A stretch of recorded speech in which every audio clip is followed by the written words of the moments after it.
골로새서 1장 1절로 8절입니다. 하나님의 뜻으로 말미암아 그리스도 예수의 사도된 바울과 형제 디모데는 골로새에 있는 성도들 곧 그리스도 안에서 신실한 형제들에게 편지하노니 우리 아버지 하나님으로부터 은혜와 평강이 너희에게 있을지어다. 우리가 너희를 위하여 기도할 때마다 하나님 곧 우리 주 예수 그리스도의 아버지께 감사하노라. 이는 그리스도 예수 안에 너희의 믿음과 모든 성도에 대한 사랑을 들었으며 너희를 위하여 하늘에 쌓아둔 소망으로 말미암음이니 곧 너희가 전에 복음 진리의 말씀을 들은 것이라. 이 복음이 이미 너희에게 이름에 너희가 듣고 참으로 하나님의 은혜를 깨달은 날부터 너희 중에서와 같이 또한 온 천하에서도 열매를 맺어 자라는도다. 이와 같이 우리와 함께 종된 사랑하는 에바브라에게 너희가 배웠나니 그는 너희를 위한 그리스도의 신실한 일꾼이요 성령 안에서 너희 사랑을 우리에게 알린 자니라. 아멘. 여러분들의 늘 기도와 또 사랑 속에 평안하게 하루하루를 잘 보내고 있습니다. 얼마나 감사한지요. 장님도 기도하셨지만 코로나가 잠잠할 것 같으면서도 계속되는 걸 보면서 참 왜 이럴까. 정말 성경이 말씀하시는 주님이 오실 날이 점점 우리에게 임박해 오는 건가 그런 생각을 해보기도 합니다. 때마다 순간마다 매 순간 이렇게 지낼 수 있다는 게 하나님의 은혜라는 것을 늘 새삼 또 깨닫게 됩니다. 여러분 순간순간 하나님 의지하면서 매 순간 여러분들의 삶 속에 하나님의 은혜가 늘 임할 수 있기를 소망합니다. 이 골로새서는 바울 사도께서 로마의 옥중에 갇혀 있을 때 골로새 교회 성도들에게 보낸 편지입니다. 골로새 지역은 그 에베소에서 내륙으로 한 100마일 정도 들어간 그런 곳에 위치해 있었는데요. 그 옆에는 라오디게아, 히에라볼리가 함께 있었던 지역입니다. 특히 이 골로새, 라오디게아, 히에라볼리 이 세 지역은 아주 중요한 무역상들이 통과를 하는 곳으로서 동서의 접점 지역이었습니다. 한때 이 세 도시는 크게 번성했지만 그 중에 골로새는 점점 이렇게 줄어들어 가지고 작은 도시가 됐습니다. 자, 그러나 이곳에 있던 골로새 교회는 바울 사도의 관심을 집중시킬 만큼 아주 중요했습니다. 왜냐하면 이 세계적인 지역에 온갖 종류의 철학이 합류를 하고 그로 인해서 그 지역에 많은 종교 행상인들이 늘 들끓는 지역이 바로 이 골로새 지역이었습니다. 그래서 유대인들은 이곳에 커다란 자기들의 거류지를 형성했고요. 또 새로운 사상과 동방의 철학이 이 골로새 지역으로 계속 흘러들어왔습니다. 한마디로 말하면 이 골로새는 종교적인 집합소로서 복음 증거를 하기에 아주 기름진 그런 땅이었습니다. 자, 이 골로새 교회에 대해서 좀 말씀드릴게요. 골로새 교회는 바울 사도께서 시작하지도 않았고 한 번도 거기는 방문한 적도 없기 때문에 그래서 사도행전에 보면 골로새 교회에 대한 언급을 한 군데서도 찾아볼 수가 없습니다. 바울 사도께서는 1절과 4절에 보시면 단지 골로새 교회의 성도님들의 믿음에 대해 소문으로만 들었을 뿐 결코 그 교회의 성도님들을 개인적으로 만나본 적이 없습니다. 자, 그렇다면 이 골로새 교회는 어떻게 해서 시작이 되었을까요? 신학자들은 바울 사도께서 에베소서에서 약 3년 가까이 사역을 했던 결과물이라고 인정을 합니다. 사도행전 19장 10절에 보시면 바울 사도께서 에베소에서 사역할 때 그 복음 증거가 얼마나 효과적이었던지 아시아에 사는 자는 유대인이나 헬라인이나 다 주의 말씀을 듣더라고 했습니다. 바로 그와 같은 영향이 골로새 그리고 그 옆에 있는 라오디게아, 히에라볼리 이런 모든 사람에게도 역시 복음이 들려졌던 겁니다. 바울 사도께서 기록한 복중서신 에베소, 빌립보, 골로새, 빌레몬과 디모데 후서에 등장하는 사람들을 조사해보면 골로새 교회가 어떻게 세워졌는지 어느 정도는 대략적으로 알 수가 있습니다. 자, 바울 사도께서는 이 골로새 교회를 전혀 사실 알지 못했습니다. 단지 옥중에서 골로새 교회의 문제를 가지고 찾아와 상담하기 위해서 만났던 에바브로로부터 그 교회 소식을 전해 듣고 알게 된 교회가 바로 이 골로새 교회입니다. 자, 에바브로를 통해 골로새 교회 소식을 들은 바울 사도께서는 3절에 보시면 골로새 교회 성도들에게 편지를 보내면서 이렇게 고백을 했습니다. 우리가 너희를 위하여 기도할 때마다 하나님 곧 우리 주 예수 그리스도의 아버지께 감사하노라고 했습니다. 자, 그렇다면 바울 사도께서 왜 하나님께 골로새 교회를 위해 기도 드릴 때마다 하나님께 감사를 드렸을까요? 자, 4절 5절에 보시면 그 이유가 나오는데 이는 그리스도 예수 안에 너희의 믿음과 모든 성도에 대한 사랑을 들으며 너희를 위하여 하늘에 쌓아둔 소망으로 말미암으리라 라고 했습니다. 즉 옥중에서 골로새 교회 소식을 듣기는 듣는데 그 들려오는 소식이 4절로 5절에서 본 것처럼 그 교회가 믿음이 있고 소망이 있고 사랑이 가득한 풍성한 교회였다는 겁니다. 그래서 너무 감사해서 지금 이 말을 하는 겁니다. 여러분, 진실로 목회자가 가장 큰 기쁨으로 내가 섬기고 있는 교회에 온 기쁨이 있다면 내가 섬기고 있는 교회의 온 성도님들이 영혼이 잘 되고 진리 안에서 믿음으로 날마다 성장해가는 가운데 모든 사람들이 그리스도의 사랑으로 사랑하며 동시에 또한 하나님 나라에 소망을 두고 살아가는 그런 모습 볼 때 목회자에게 있어서는 이것이 가장 큰 기쁨인 것을 저는 느낍니다. 이것은 목회자만 아니고 하나님 역시도 지역에 있는 교회들이, 이 땅에 있는 교회들이 그런 모습이라면 역시 하나님도 저는 기뻐하시라고 믿습니다. 우리 교회가 그런 교회이기를 소망합니다. 여러분, 꽃씨가 자라 꽃이 피기까지는 흙과 물과 태양이 필요합니다.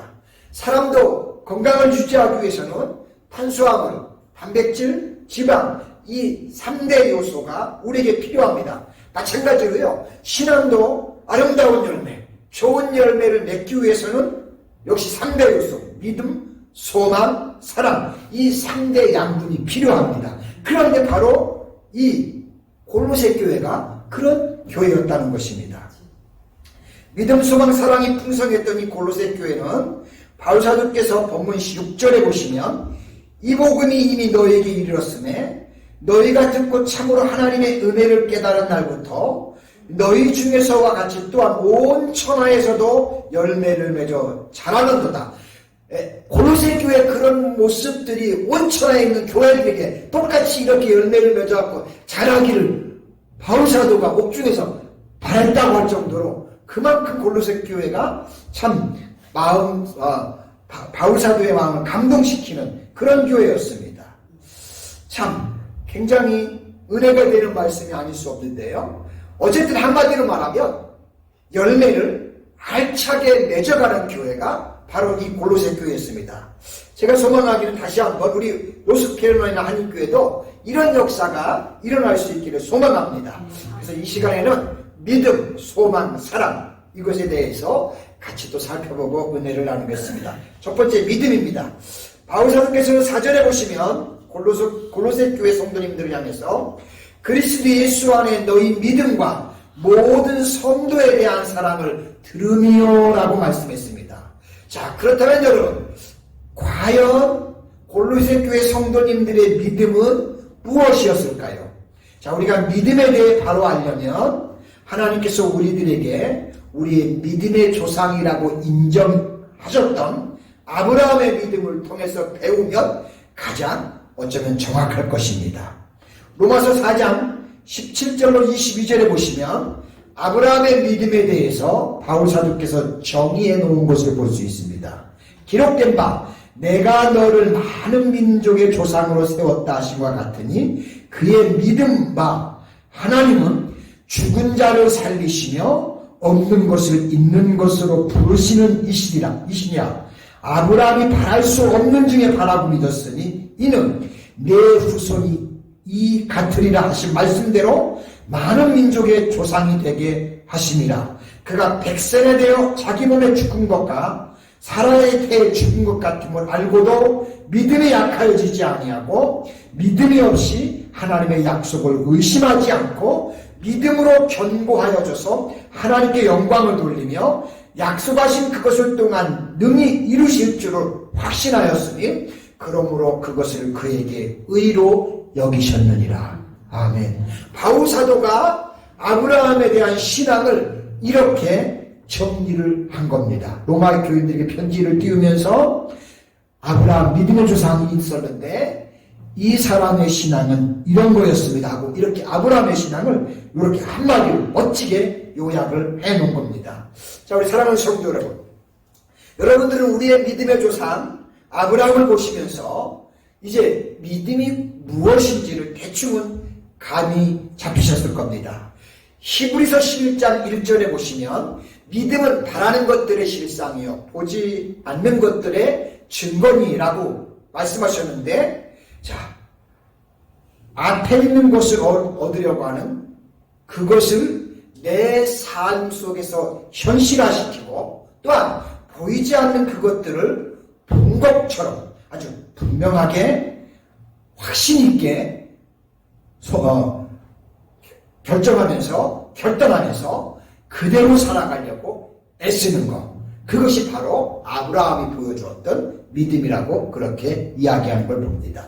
자, 오늘날 현대는 문자 그대로 시청각 시대입니다. 현대인들의 보면 현대인들의 믿음은 그들의 모습 속에서 느끼는 것은 믿음조차도 사실은 눈으로 똑똑히 어떻게 하면 좀 볼 수 있을까 하려고 합니다.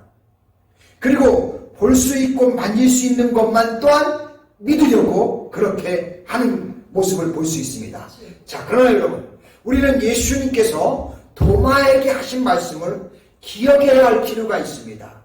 요한복음 20장 27절로 29절에 보시면 도마에게 이르시되 내 손가락을 이리 내밀어 내 손을 보고 내 손을 내밀어 내 옆구리에 넣어보라. 그래야 믿음 없는 자가 되지 말고 믿는 자가 되라. 자, 도마가 대답하여 이르되 나의 주님이시여 나의 하나님이시이다. 예수께서 이르시되 너는 나를 본고로 믿느냐? 보지 못하고 믿는 자들이 복이 있도다라고 그렇게 말씀해 주셨습니다.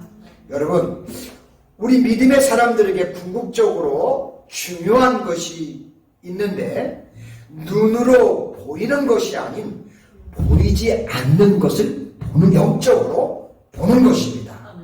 어떻게 해요? 하나님의 말씀을 통해서 하나님의 세계를 보는 것입니다. 바울사도께서 고린도후서 4장 18절에서 보이는 것은 잠깐이요 보이지 않는 것은 영원함이라고 그렇게 말씀하셨는데, 여러분, 우리는 이 말씀을 명심하시기 바랍니다. 우리가 성경을 통해서 계속해서 보이지 않는 하나님의 세계를 눈으로 보는 게 얼마나 중요하냐면 이다음 장차 하늘나라에 가서 그것을 확인할 수 있다는 사실입니다. 여러분, 세상의 부귀와 각종 영화와 청춘은 모두 떨어지는 꽃과 같이 아침 이슬처럼 곧 사라지게 될 겁니다. 하지만 오직 믿음의 삶만큼은 하나님 아버지 앞에서 영원히 인정되고 기억된다는 사실입니다. 자, 그런데 이 믿음은 예수 그리스도 안에서만 가능한 것입니다. 왜냐하면 예수 그리스도가 없는 믿음은 참된 믿음이 될 수가 없기 때문입니다. 주님께서 내가 길이고 내가 진리고 내가 생명이니 나로 말미암지 않고는 아버지께 올 자가 없느니라고 분명하게 말씀을 하셨기 때문입니다. 자, 우리 사랑하는 성도 여러분, 자, 그렇다면 이 믿음이 어디에서 옵니까? 로마서 10장 17절에 보시면 그러므로 믿음은 들음에서 나며 들음은 그리스도의 말씀으로 말미암느니라고 하셨습니다.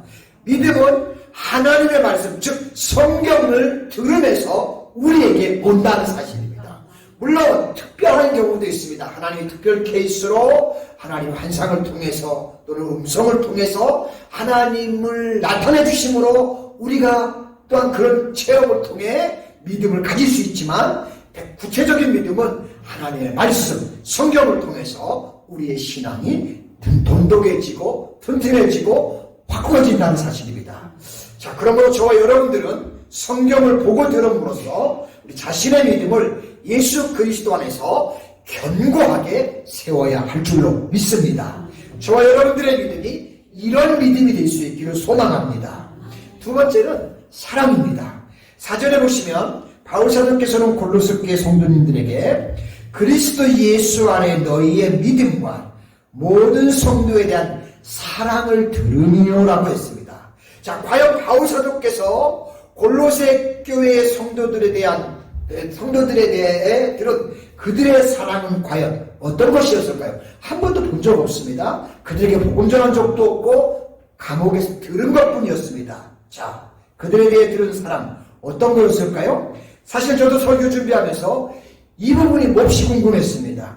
제가 자료를 통해 알아보려고 여러 곳의 책을 보았지만 얻으려고 하는 정보에 대해서 제 원하는 만큼 속 시원하게 밝혀준 곳은 한 군데도 없었습니다. 단지 본문에 모든 성도에 대한 사랑을 들으며 라는 이 말에서 골로새 교회 성도들 간에 서로 긴밀하게 성도끼리 사랑했다는 것을 알게 됐습니다. 진정한 사랑은 그래요. 가까이 있는 사람을 사랑할 줄 아는 사람이 정말 진정한 사랑인 줄로 믿습니다. 부부도 마찬가지예요. 정말 사랑하는 걸 가장 가까운 사람 누구예요? 나에게는 아내고 아내에게는 제가인 것처럼 바로 우리 교회 안에 있는 우리 성도님들끼리의 사랑이 진짜의 사랑인 줄로 믿습니다. 가까이 있는 사랑이에요. 어쩌면 제일 중요한 것인지도 몰라요. 가장 가까이 있는 사람을 사랑하는 것, 만약에 가까이 있지 않은 사람을 사랑하지 아니하면서 멀리 떨어져 있는 사람 사랑한다? 어쩌면 흉내는 낼 수 있을 것 같지만 정말 진짜의 사랑이라고 말하기는 굉장히 조금 힘들지 않을까. 왜냐하면 제대로 알지도 못하면서 사랑합니다. 그건 잘 아닌 것 같아요. 오래간만에 만나고 어쩌다 한번 만나고 처음 인사하는데 사랑합니다. 이게 참 진짜 간을 의심이 듭니다. 그렇지 않아요? 그렇지만 가까이에 있는 분들을 늘 사랑하면서 사랑한다면 그 사랑은 진짜의 사랑이라고 저는 그렇게 믿고 확신합니다. 여러분, 사랑이 없는 인생은 마치 오아시스가 없는 사막처럼 황량하고 쓸쓸한 것이 사실이에요. 사랑만큼 아름답고 고귀한 것은 이 세상에 아무것도 없는 것 같습니다. 부부간의 사랑도 그렇고요. 자식에 대한 사랑, 어버이에 대한 사랑, 친구간의 사랑, 그래요. 남녀간의 사랑, 또 불쌍한 자를 긍휼히 여기는 사랑 등등 인간은 사실 사랑으로 엮여진 관계 속에서 살아간다 해도 그건 과언이 아닐 겁니다. 어떤 의미에서 인간은 누구나 사랑을 주고받으면서 살아가는 존재입니다. 그래서 성경은 사랑을 인간의 제일 첫째 되는 덕목으로 말씀하고 있습니다. 자, 우리가 너무 잘 알고 있는 말씀이죠. 고린도전서 13장 13절에 보시면 그런 즉 믿음, 소망, 사랑 이 세 가지가 항상 있을 것인데 그 중에 제일은 뭐라고요? 예, 아멘, 사랑이라고 말씀합니다. 자, 그렇다면 여러분, 어떤 소중한 사랑은 여러분, 이런 소중한 사랑은 과연 어디에서부터 시작이 되는 걸까요? 인간에게서 비롯된 사랑은 거의 모두가 본질적으로 보면 이기적인 사랑이 강해요. 상대적인 것이 또 많아요. 그러므로 참된 사랑은 사실 하나님으로부터 나와야 합니다. 왜냐하면 하나님께서는 그 자체가 뭐라고 했어요? 사랑이시라고 했기 때문에 그렇습니다. 요한일서 4장 16절이죠. 거기 보시면 하나님이 우리를 사랑하시는 사랑을 우리가 알고 믿었느니 하나님은 사랑이시라. 사랑 안에 거하는 자는 하나님 안에 거하고 하나님도 그의 안에 거하시느니라고 말씀하는 것을 볼 수가 있습니다. 이 하나님의 사랑이 예수 그리스도를 사실 우리에게 오게 하셨고요. 또 우리를 위해 십자가에서 희생하게 하셨습니다. 그리고 우리로 하여금 새 생명을 누리게 하셨습니다. 이 하나님의 사랑을 이제 맛본 골로새 교회 성도들이 교회 안에서 실제로 이 사랑을 나누며 사랑을 한 겁니다. 저희 교회 안에도 이 사랑을 함께 같이 우리가 나누면서 또 감격하면서 정말 아름다운 사랑의 소문이 골로새 교회처럼 우리도 이 지역에 나타날 수 있기를 소망합니다. 세 번째는 소망입니다. 5절에 보시면 바울 사도께서 골로새 교회 성도들을 향해서 너희를 위하여 하늘에 쌓아둔 소망으로 말미암음이니 곧 너희가 전에 복음 진리의 말씀을 들은 것이라고 했습니다. 자, 사람은 각각 자기의 소망을 가지고 살아갑니다. 그런데 사람들이 꿈꾸는 소망을 대개 보면 부귀, 아니면 뭐 또 명예, 아니면 또 영화, 아니면 뭐 출세, 주로 세상적인 것이 많습니다. 그러나 세상의 소망은 허공에 뜬 구름 같을 때가 사실 참 많습니다. 어떤 때는 바람에 불려가는 물거품 같을 때도 있습니다. 엄격히 말하면 세상의 소망은 우리가 바라긴 하지만 정말 참된 소망은 아닌 것 같습니다. 그렇다면 우리 성도들에게 있어서 유일한 참 소망은 뭘까요? 우리의 영원한 소망은 오직 하나님이십니다. 그분은 우리들에게 영원한 생명, 영원한 기쁨, 영원한 평강, 성령의 능력으로 사실 충만케 하는 분이 그분입니다. 그러면 우리를 제일 사랑하는 분이 그분 아니겠어요? 자, 그러면 여러분, 우리의 아픔, 약점, 과연 이 사랑에 비해서 뭘까요? 우리가 머리로는 이 설교를 들으면서 우리가 이런 사실들을 머리로는 실제로 그렇다고 하는데 사실 그러지 못하는 우리의 약점, 괴리감을 우리는 느끼면서 고민하지 않을 수 없습니다. 어떻게 세상적인 소망에서 벗어나서 우리가 하나님께만 소망을 들 수 있을까라는 겁니다. 바울 사도께서 그 답을 오늘 우리들에게 명쾌하게 가르쳐 주셨습니다. 5절 끝에 보시면 곧 너희가 전에 복음의 진리의 말씀을 들은 것이니라고 했습니다. 즉 우리가 들은 진리의 말씀, 우리가 들은 복음의 말씀이 우리로 하여금 하늘의 하나님을 향해서 소망을 가질 수 있게 한다는 사실입니다. 할렐루야. 그래요. 그러므로 여러분, 복음의 말씀을 우리의 삶 가운데 든든하게 붙드시기 바랍니다. 우리 사랑하는 노스캐롤라이나 한인교회 성도 여러분, 이 복음의 말씀은 저와 여러분들을 믿음, 사랑, 소망으로 분명하게 인도해 주실 것입니다. 그뿐만 아니라 바울 사도께서는 우리들에게 6절에 보시면 이 복음이 이미 너희에게 이름에 너희가 듣고 참으로 하나님의 은혜를 깨달은 날부터 너희 중에서와 같이 또한 온 천하에서 열매를 맺으며 자라는도다라고 그렇게 말씀하고 있습니다. 복음을 들으면 이렇게 온 세상 가운데 우리의 자라는 모습이 사람들한테 보여진다는 것입니다. 우리의 모습이 그런 모습이기를 소망합니다. 자, 우리로 하여금 하나님의 은혜를 이제 깨닫게 해주셨어요. 그럼 우리가 또 배우게 됐어요. 그러므로 저와 여러분들은 앞으로 많은 사람 앞에서 아름다운 열매를 맺으며 만들어갈 수 있기를 소망합니다. 그래서 많은 사람들이 우리를 바라보면서 하나님께 영광 돌리는, 나 때문에 하나님, 노스캐롤라이나 교회 한인교회 성도들이 하나님을 잘 믿는데 그 모습들을 보니까 진짜 하나님이 계신 것 같아라고 하면서 우리를 통해 하나님의 이름이 드러나는 겁니다. 그런 역사가 있기를 소망합니다. 주님은 분명히 이 사실을 우리만 바라는 게 아니고 약속하셨어요. 예수님께서 요한복음 15장 8절에 보시면 너희가 실제로 과실을 많이 맺으면 내 아버지께서 그렇게 사람들에게 인정받고 우리의 모습을 통해 하나님의 모습이 나타나게 되면 내 아버지께서 너희를 통해서 영광을 받으실 것이요 라고 말씀하셨습니다. 저와 여러분의 믿음, 소망, 사랑으로 살아가는 이 삶의 모습이 하나님 앞에, 사람들 앞에 모두에게 영광이 될 수 있기를 주님의 이름으로 간절히 축복합니다. 기도합니다. 은혜와 사랑이 많으신 하나님 고맙고 감사합니다. 아버지, 골로새 교회 지나가는 사람들에게서 들은 이야기를 통해서 복음을 듣고 지도자 없이도 세워졌던 골로새 교회였는데 어떻게 보면 가장 연약할 수 있고 가장 미약할 수 있는데 그 교회가 믿음, 소망, 사랑이 지역에서 인정되는 교회가 되었다는 것을 오늘 바울 사도의 이 놀라운 편지를 통해 깨닫게 하시니 감사합니다. 아버지, 이 골로새 교회를 보면서 우리 안에도 또한 이런 소망을 품을 수 있게 하시니 감사합니다.